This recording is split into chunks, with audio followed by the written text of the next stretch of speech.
Scammers are faking these real-time video calls with their victims. It was not a really long call because he was busy. I just talked to him a few seconds and saw his face. That was proof that he exists. There are two ways that scammers fake video calls.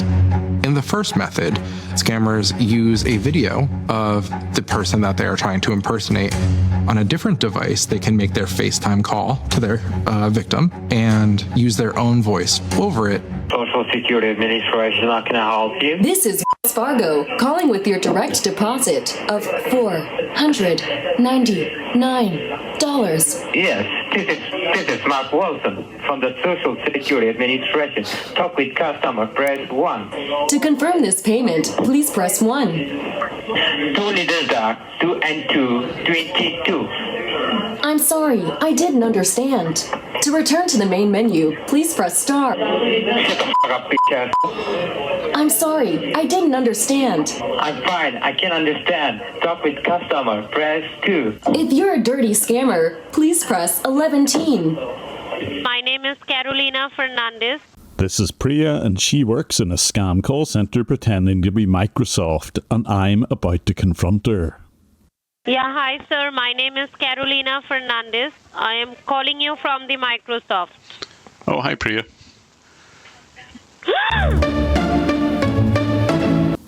Who is beside me right now? Which side? In my left-hand side. I think that's Mimi.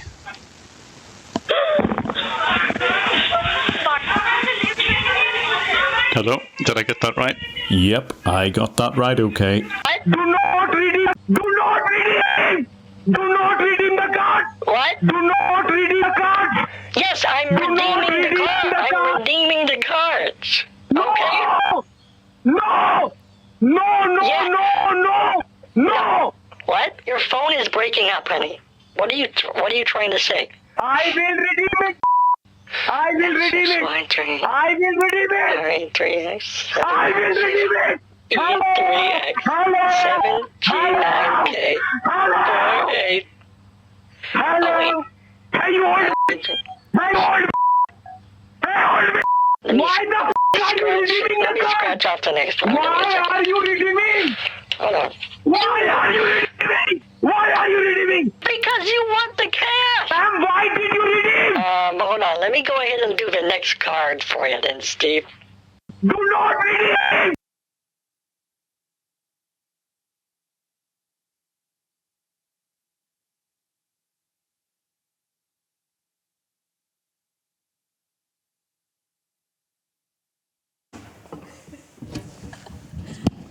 Do not redeem. Hello. I love it. It's me. Hey everyone, we're excited to close out the conference here today with the Scambaiting panel with some esteemed Scambaiters here. I'll give them each a few seconds to introduce themselves in 25 words or less. My name's Rosie. I go by IRLrosie on YouTube and TikTok, and I am known for my Siri impression to prank call scammers! Exclamation point. Hey, I'm Kitboga. I go by Kit. I've been investigating scams and making videos for about 8 years now, and more recently, I've been working to build software and solutions for victims. I'm Jim Browning, and sorry for the cameraman that you're not photographing my face, apologies. But if you've ever seen some of those scam call centers on CCTV, that might be one of my videos, and I make no apology. Right. I am super excited for this panel here today and these amazing folks. So I'll start out with a question, and we also do want to leave room at the end for questions from the audience. So get those questions flowing in your mind, and then we'll invite folks up to the mics. So I'll start out with just kind of a basic question about the scam landscape right now. What are you all seeing kind of emerging as, certain threats, or what's happening, what's new in the scamiverse? I'll go first. I think AI is beneficial in a lot of ways as a consumer and as a person in the world, but I think that scammers are using it as a tool when it comes to AI voice cloning, AI video cloning when it comes to romance scams, celebrity romance scams, and just regular people too. I think that's kind of scary, and I wish there was more regulation with that. So that's my biggest recent concern. I don't know if we're going in a line, but I'll. So I think there's a couple things that come to mind for me. That redeem clip with the $500 gift card is when I got started. I think for a lot of us, the scammers demanded the gift card, and it was a $500 purchase that they wanted. And now it is regular that they are demanding the $50,000 or the $500,000. They're going after the 401k at this point. They want you to log into your retirement account. So I think one major shift I've seen in the past 8 years is just how aggressive they are and how much money they want to go after. And the other thing I would say is just how many scams there are. I think I'd be curious to hear you guys' thoughts too. But like when I got started, it was the IRS scam and tech support scams and like some email scams. We probably could have picked like 10. There's a lot of new ones now. Yeah, it's like it just constantly, and some of them are really, really targeted. So a quick example is there are whole call centers dedicated to specifically scamming self-published authors.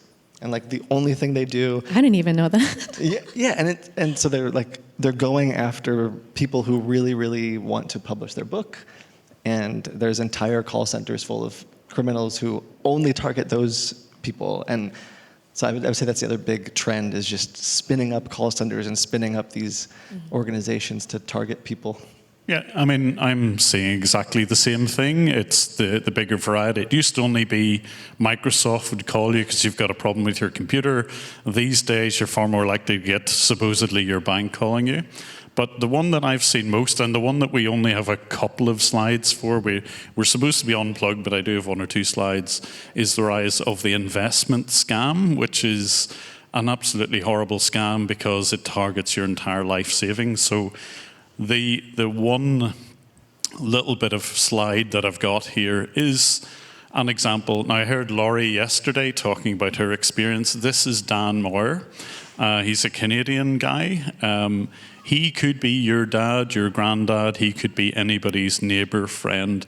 But the whole point is he was the victim, or is a victim of an investment scam. And I just want to highlight his case just to kind of bring to bear what we've been talking about for the last couple of days. And one of them is that the whole thing started really because he saw an advert. Now, this isn't the advert that he saw, but it certainly appears on the Meta platform. This is a Facebook ad. And all I did was search for a few buzzwords: crypto, AI, Bitcoin investment. If you search for that, you are 100% guaranteed to hit on a fake ad. So this isn't the one that he saw, but it'll be very similar. I'll just play it for a couple of seconds. You get the idea. Hi folks, I know I've been against online investments due to past scams, but this time I found a legitimate program you can trust. The GoToMy program, developed by Elon Musk, offers 100% safe capital and I'm not even going to go any further. 100% guarantee. You know it's going to be a scam. It took me all of about 2 seconds to find that one, and they're all over the place.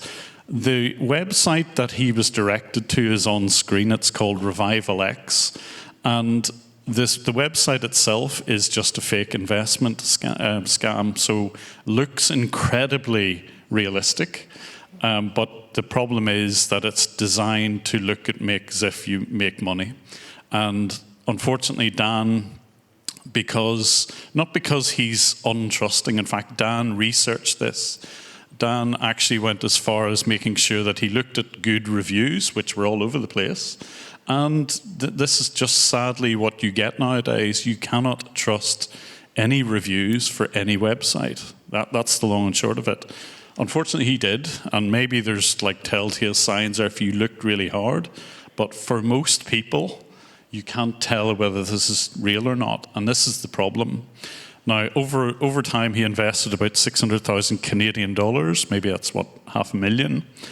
But that was his entire life savings. And the big thing for me is these scams, a bit like the sextortion ones that kind of Paul uncovers, are hugely on the rise.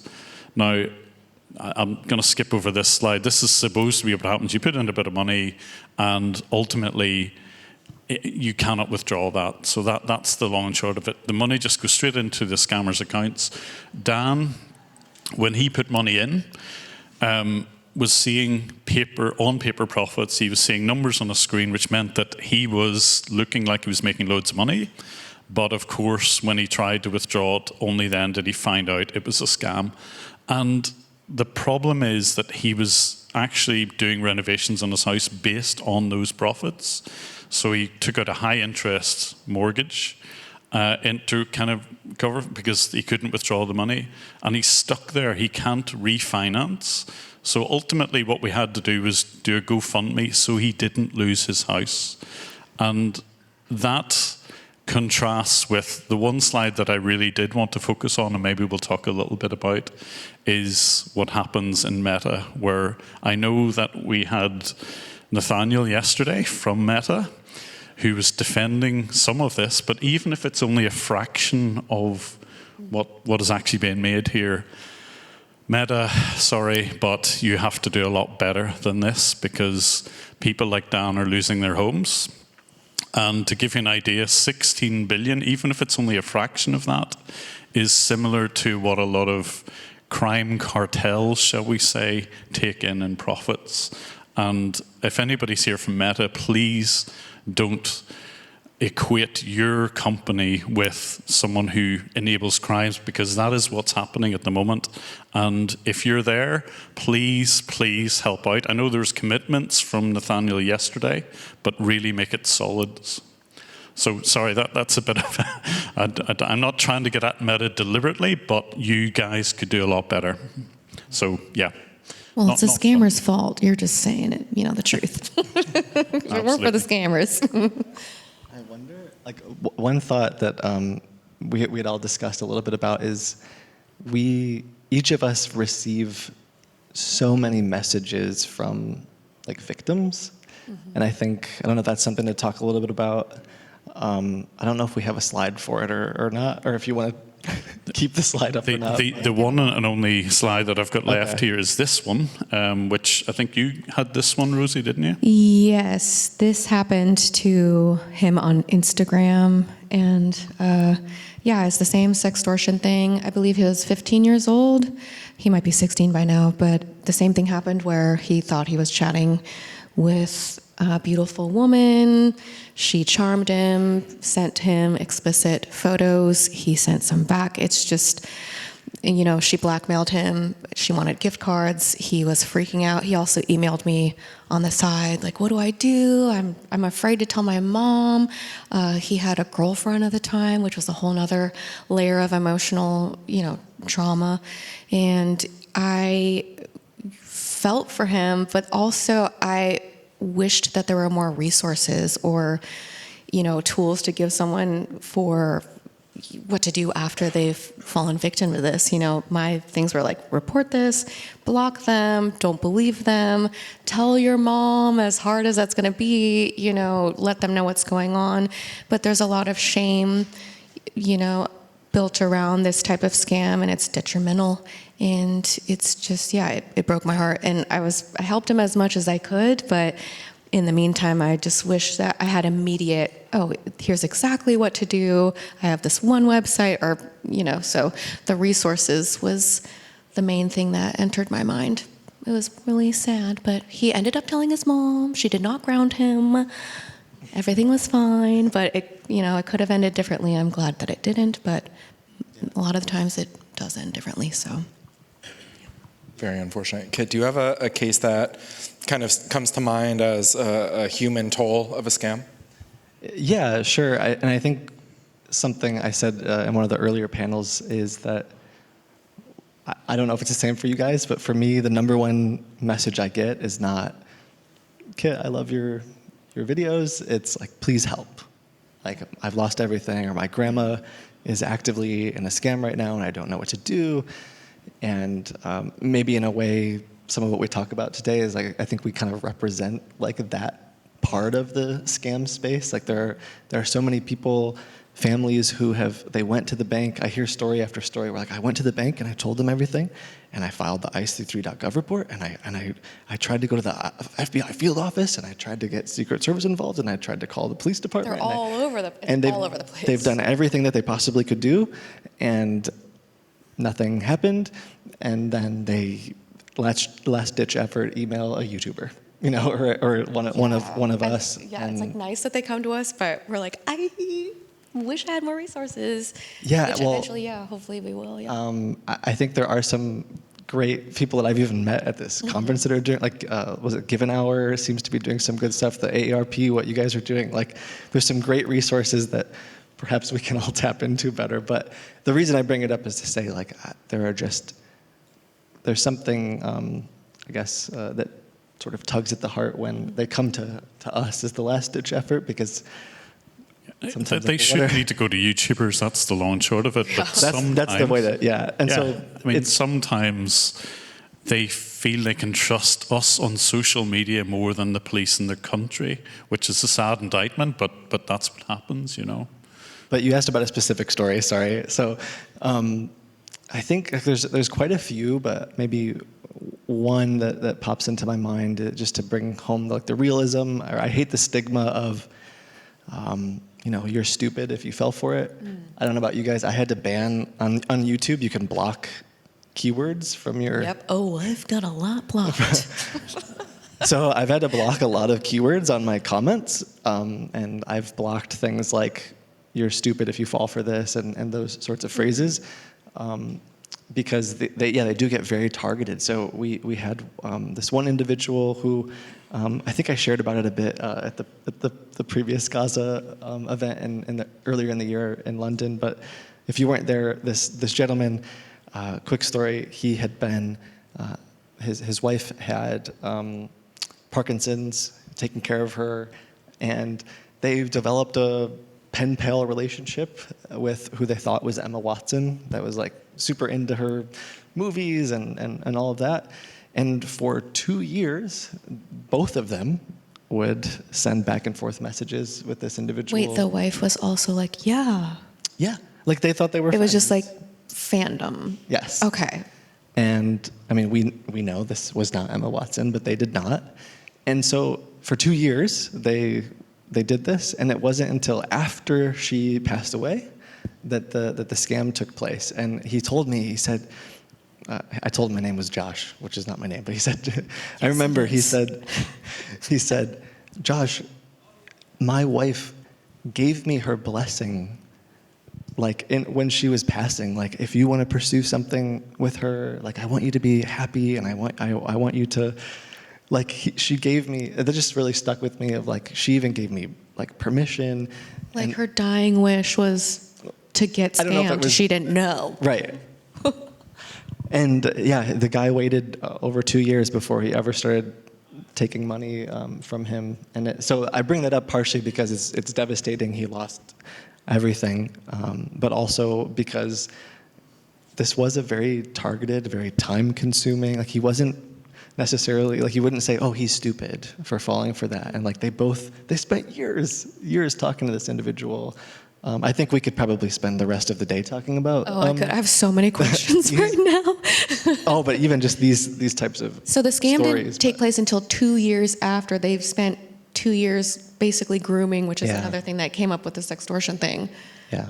Which a lot of people, the biggest red flags are, oh, they're rushing you, there's a sense of urgency, they're pressuring you.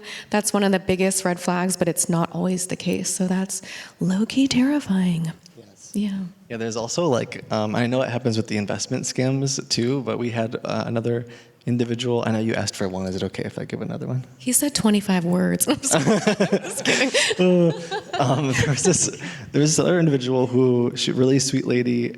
She had a Microsoft tech support scammer, and we, like, figured out she was being scammed. And I remember telling her, like, well, I think we really need to help you here. Is there someone in your family that you trust? Right, because she doesn't understand what's going on. And she said, yes, I have someone who I trust. And get on the phone, and the person that she trusts is the guy who fixed her computer 7 years ago. And I start talking to the guy that fixed her computer, and I'm immediately like, this is not right. Like, there's something weird. And he was really nice to her, but the second he heard me on the phone, his everything shifted. He told her to hang up. And come to find out that 7 years ago, that guy pretended to be HP printers, installed a remote connection thing on her computer, and was basically playing good cop, bad cop, where he would have all of his other buddies call her, like spy on her computer, and be like, oh, let's curate this special scam for her. And like every couple weeks, so at one point she thought she was getting her money back from the government, and it was just for 7 years. That is so elaborate. Yeah. So anyway, she was not stupid. It's circumstance, like people said. I know you've seen very elaborate things as well. I mean, I'm in the privileged, if that's the right word, position to watch scammers running their scams because I can see their computers. And a lot of people do think the same thing, it's kind of quick off, it's over the phone, it happens instantly. But that is the big change that I have seen, is they go about manipulating people. And in Dan's case, these investment scammers particularly form relationships with their victims. The scammer who scammed Dan knew all of his children's names. He was able to recite when his wife's birthday was. He did this over time, and if you asked him, and if he had to go to the bank, which he had to do to kind of make this investment, he would have been 100% convinced that the guy who was leading him was genuine, and you can't blame him because there were no signs there. They genuinely build relationships, and that is the big difference, I think, between what was happening years ago and now. And those same guys run recovery scams, correct? Yep. I don't know if is that. I know, Paul, you've seen this because it goes hand in hand with the investment scams. Is as soon as somebody falls victim to this, their name just gets sent around other sorts of scammers. I know you've seen this, Paul, too. Yeah, so recovery scams, who's familiar with that? About half. So a recovery scam is a scam that targets a scam victim. So scam victims are looking for help. They're searching Google, they're searching social media. They've lost a whole bunch of money, and they're trying to figure out how to recover, how to report it, how to get their money back. And so there's this entire secondary scam wave that comes after these same scam victims, and they pretend to be lawyers, they pretend to be law enforcement or some sort of private sector who is going to get all your money back and paratroop down to Cambodia and steal the crypto or whatever they guarantee that they'll do. I did have one say that they would paratroop for me, just so you know. Wait, genuinely. They would what? Genuinely, they said that they worked with the military and that they would. Anyway, that's insane because that was just an exaggeration. But so yeah, they don't really. I have not heard that until now. But generally, they'll say, "Oh yeah, we'll get your money back some way." And again, it's just a whole nother scam because then they'll say, "Oh, we got your money back, but you need to pay again the taxes to release it, or the fees are 10% for recovering it, etc." So it's just a secondary scam. I think this is probably one of the biggest scams up there too, with sextortion and with these investment scams. Fun fact: during the 22 minutes that Meta was on stage yesterday, scrolling Instagram, I received 45 scam ads through my stories. About half were investment scams, and about the other half were recovery scams. So the platforms know who the scam victims are and who's getting scammed, and then retargeting them again with these ads for recovery scams. Interestingly, too, I noted that if you click to view the ad in Meta's ad library and try to report it, the report button is broken, and it's been broken for months. So maybe that's why there's a 50% reduction in reports. Anyway. Yeah. Nathaniel did mention that yesterday, but the shots fired. Okay. I do think you bring up a good point, though, that I think maybe would be worth talking about, is like, especially for people who don't know about the recovery scam, or even if you're familiar with it, it is very big business. They not only are like some of the call centers that Jim is watching, like these investment scammers, they'll sometimes have, they have like the closers who are getting you in on the thing, and then they have someone who's kind of grooming you, and then there's also the back office who basically, they know that you're going to get like you're going to figure it out eventually. And then there's an entire other floor that spends their life specifically now saying they're going to recover. Can you get more of a bottom feeder than somebody who's lost a ton of money and they ask, no, it's the old sunken cost thing. I actually applied, because there's no way you can work your way onto those lists. I like getting on a mugs list, a scammers list, and I signed up for one of the ads that you saw there. And as soon as I put my obviously fake details in, I got 14 separate phone calls. And every one of the people on that said, hey, if you get any more phone calls, the other guys are scammers. We're the right ones. And so much so that every one of them had their own password system. So it's just, you know, if you ever want to feel what a scam victim feels like, sign up for one of those things and listen to your phone calls.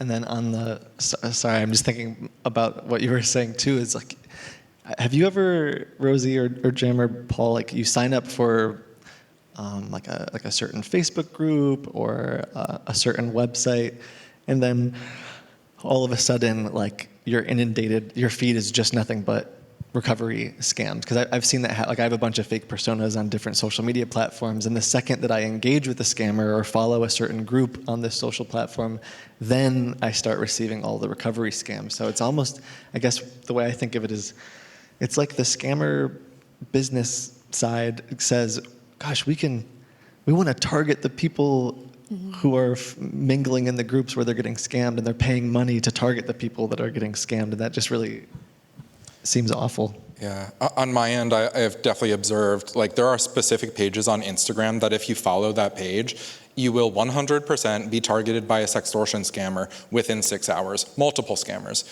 So there are pages that they are following, looking at the new followers of that page because they're going to make the perfect victim, and that's how they target. And that's how also I got into scambaiting a little bit this year with the UK documentary. Is we created these fake profiles to get sextorted for the first time on camera, and then what we did is, similar to you guys, we have like the fake gift card website where they try to redeem the money. This website actually gave us the scammer's exact GPS location.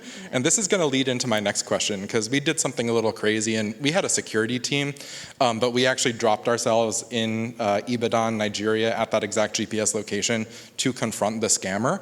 So I'm wondering if you guys have experiences with how do you guys get back at scammers? Is there any way to do that? And also, how do you stay safe while doing this?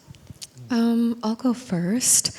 I stay safe by never getting too serious, at least on a live stream. If I do, it's behind the scenes. No one knows that I'm reporting people to authorities. I keep it super, super under wraps. Obviously, have my phone plan on my friend's phone plan, VPNs, blocked numbers, burner numbers. My first name is a nickname of my legal name. It's not that hard to find my real name, but at the end of the day, I also remove all of my information from any data broker websites. My address and phone number is nowhere to be found. I try to stalk myself every 2 days. Like if I pretend like I want to find out everything about this person, and I do it just to make sure that it's not out there, because I've had some scares. I feel like all of us have, just with what we do, where, we've got a lot of threats and we've got to be careful. And, I show my face, so that's already fine. But some of these people, and that's where I differ. So there's a face reveal in here tonight. So it's like, I don't have to worry as much all the time about being recognized or known. But for me, I keep things lighthearted. So if I make the wrong people real mad, they won't care that much because it's funny. There's some people that take a different route a lot more seriously, and I admire that because I am too scared. So I think it's probably a good idea never to use your real name, but who here knows my real name? Not even the panel here know my real name. I have guesses where I would guess, but that's it. There's one person in Gaza who does. So if I get doxxed, no, but for me, a raffle. It makes my life easier for the reveal. I'm seeing the timer, so I'll be short because I know we wanted to let people ask questions too. But I would say similar to Rosie. Like there's things that I do and my team do. Maybe a really good example is I have these bots. There's a bunch of videos of my AI bots like messing with scammers. They're awesome. Thank you. A lot of what you see on YouTube though are like funny things with the bots, partially because people like the funny side of things, but we're also doing a lot strategically with them behind the scenes, which you don't see on YouTube. Or similarly, if we're passing on information to law enforcement or things like that, I'm not gonna in the YouTube video say, I'm not as bold as Jim to get up there and say, the Chinese mafia. Look at me, I'm the one who did it. But yeah, I mean, not everybody does exactly what I do, but it's always nice to torment scammers in whatever form that takes. Yeah. And I know that the people beside me here have particularly good ways of doing that. And I was going to ask you guys, what's your favorite moment in tormenting scammers? Kit, you go first. You're like, that's your wheelhouse. I have made it a point to torture some scammers. I do say that like it's a different kind of torture though, because they can leave at any time. Like all they have to do is stop trying to steal my money, and it's okay. I should say really quickly, because I used the word torture, everyone that I target, and I believe all of us target, we are... No, they like recognize voices like, I think he was on the phone with Kit last week. And I'm like, I hope so, round 2. Well, I want to be careful too to also say that like I am very specifically not going after any call centers or any scammers where there's even a hint that there's human trafficking or any of that type of... I just want to get that out there. So like the guy that you heard screaming in the beginning, he 100% knows what he's doing and signed up for the job of stealing the money, and he gets a commission if he steals that gift card. But anyway, I guess probably some of my favorite moments were the fake Google Play Store stuff, and then more recently we've built a fake crypto exchange where the scammers believe that they're getting Bitcoin, which is kind of what they're asking for now. They're not really asking me for the gift cards anymore. So now we can do a similar thing where they believe they're getting the Bitcoin, but instead I send it to the wrong place and they get very upset. Amazing. You're my hero. For me, it's just wasting their time. Anytime that I'm on the phone with them, they're not on the phone with someone who doesn't know better.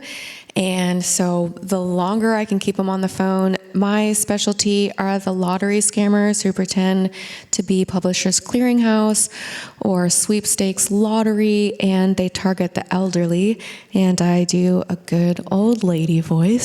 So I will go, 4 hours a time at a live stream for 2-3 weeks straight, and I will just keep them on the runaround as long as I can, getting as much information as I can. And the best part is, I'll pretend that I'm in love with them, because they'll do and say anything because they think I'm mailing $50,000, $60,000, $70,000 through the mail, which is bananas. So I like to torture them by wasting their time, because they can't get that back and they can't spend that time, targeting someone who doesn't know better. So yeah, they get real mad when that reveal happens. Just kidding. And, for me, I think the most satisfying moment was definitely when our team knocked on the guy's door and said, the call is coming from here, and basically called him out and confronted him. The other satisfying thing is I mentioned how some of the scammers are specifically targeting new followers to certain pages on Instagram. So I took the scammer's method, and what I did was I started to send messages to all the followers on those Instagram pages and say, hey, you're about to get some messages from scammers. She's gonna be a pretty young girl. She's gonna send you a nude photo and ask you for one in return. It's a scam. Don't do it. So, just getting ahead of them, reverse engineering their method. So, yeah, Jim. I don't know if any of you have ever tried this, but there is an Arnold Schwarzenegger soundboard. And I managed to have a conversation with a scammer using only Arnie's voice for a full 20 minutes, and that was one of my proudest moments, I've got to say. Yeah. Nice. All right. Well, we are getting close to time. I want to leave enough time for audience questions. Feel free. We have one mic on that corner, one mic on that corner. Let's limit it to one question. No follow-ups, please, just for time.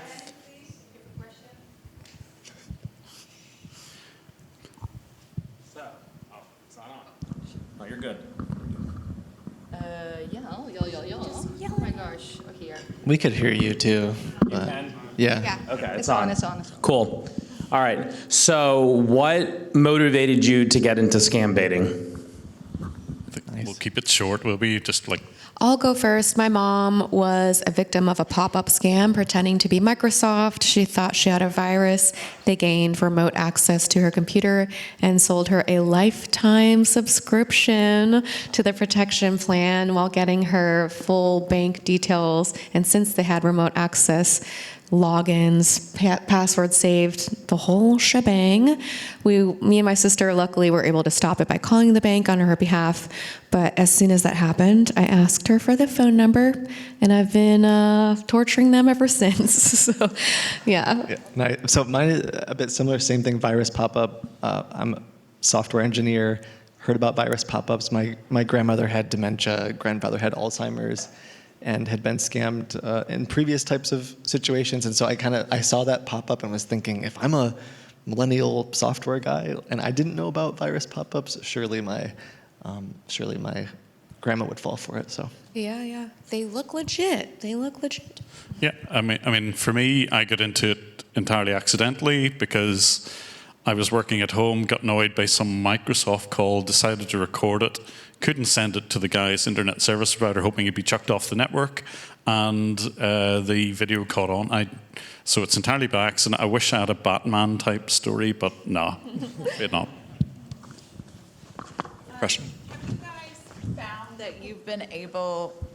Have you guys found that you've been able to like get people to stop scamming? Like, is there any kind of what's your success rate of getting people to hang this up and maybe go the legitimate route? Some scammers say we're going to stop and don't, because I can see their computers and they don't. So I have had arrests. I think I've had one of the largest arrests of scammers ever. In one location, 2,000 people arrested in Dubai for a pig butchering scam. So I know sometimes the police act. YouTubers can't do a thing. It has to be law enforcement, obviously. It depends on the country. Some countries are so corrupt, there's nearly no point in going to the police. And sometimes a YouTube video to embarrass them is more effective than the police. I would echo a very similar statement. Not a very high success. I think if law enforcement is involved, perhaps it forces them not to continue. Every once in a while, I hope that after going through what they went through, they might question their life choices, though.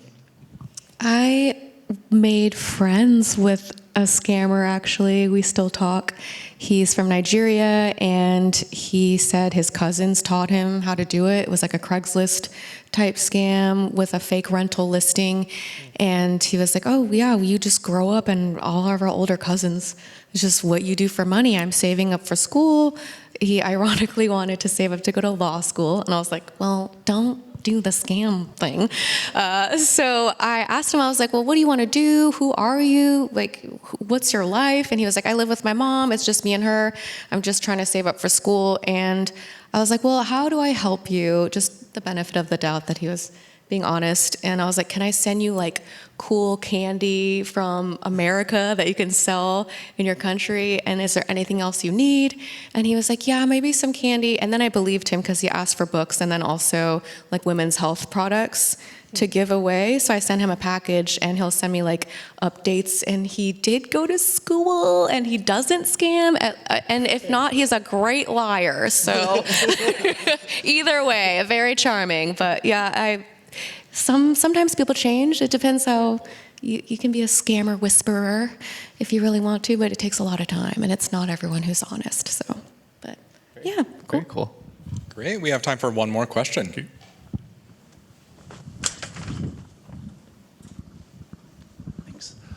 Hi, John Brea with the National Consumers League. So a lot of what we've talked about at the conference these past 2 days has revolved around like what more can we do from a policy perspective in terms of advocacy and government doing more and companies doing more. How are you using your platforms to advocate for change in addition to the entertainment value of what you're doing? For me, it's being here now, having a voice here. This is the biggest audience of people who can make a difference, and the connections and people who have developed software. I think that uniting together and the communication and connection and networking here is a great start for me. Yeah, great question. I think similarly, we built some software that cleans people's computers from remote connections, made that a free tool available for everyone. It was one of the big things that we see is just people don't realize that scammers remotely control your computer. So if I could say, of all the things I'm trying to do, that's probably the biggest thing on my heart is like even, I think last year at this same event, I mentioned it and said, like, I can't change the FTC website. I can't update your bank's pages and information packets that say, if you've let a scammer on your device, on your computer, you need to clean it off, but maybe you can. Unfortunately, still a lot of these pages have not been updated. So we can do our best, we can build the software, we can do the advocacy, but I think that's part of why I'm still here is trying to do my best to share what we see on the front lines. What's it called? Oh, Seraph Secure. Okay, great. Thank you. Shout out, I got it. I mean, very, very briefly, it's a good thing to talk about, and all of our, I think, collective videos hopefully are a little bit entertaining on what is a serious issue. And because of that, I mean, I get notifications from my bank saying, do this, don't do that, and that never sinks in. But if you can see a scammer on CCTV running the same thing, and to my mind, you're far more likely to remember something like that you may or may not have seen on YouTube than just bullet point lists. So, you know, it's an unconventional way of doing things, but it gets a message over. All right. Do you guys have any final thoughts, or did we cover everything you wanted to? There's so much to talk about. I'm good. I mean, I could be here another 2 hours, but we can talk to you outside. Lock the doors. Lock the doors. All right. Thank you all so much for the time. We appreciate it.